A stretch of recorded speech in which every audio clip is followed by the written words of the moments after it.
La violence économique se manifeste par la confiscation des revenus, la privation d'accès à l'argent du ménage, l'interdiction de travailler, la dépendance financière forcée ou encore la pression économique comme moyen de domination. À la question de savoir ce qu'ils en pensent, hommes et femmes donnent leur avis, chacun selon sa vision de la vie. J'estime que dans un foyer, selon le régime dans lequel ils sont mariés, monogamie, bien commun ou selon, c'est à plusieurs options, la gestion du salaire de la femme comme celui de l'homme peut être équitablement partagée. Maintenant, s'il arrive que l'homme impose à la femme de prendre son revenu pour en jouir, mais ce sont des situations qui existent.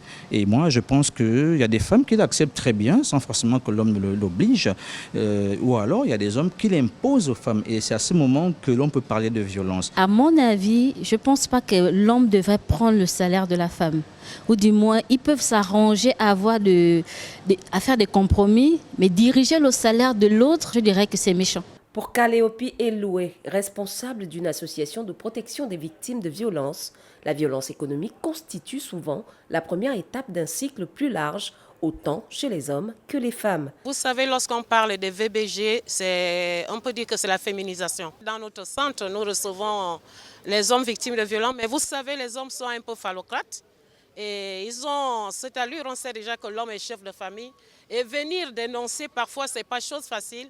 Mais nous luttons beaucoup pour soutenir ces hommes. Vous savez que les hommes, aujourd'hui, la plupart du temps, c'est les violences économiques. Et je viens encourager un homme, je viens encourager une femme, que c'est ensemble que nous devons lutter. Parce qu'aujourd'hui, les VBG, c'est le défaut même ou bien le démon que l'homme et la femme devront détruire. Les acteurs du centre d'accueil et de prise en charge des victimes de violences, comme les associations, s'accordent.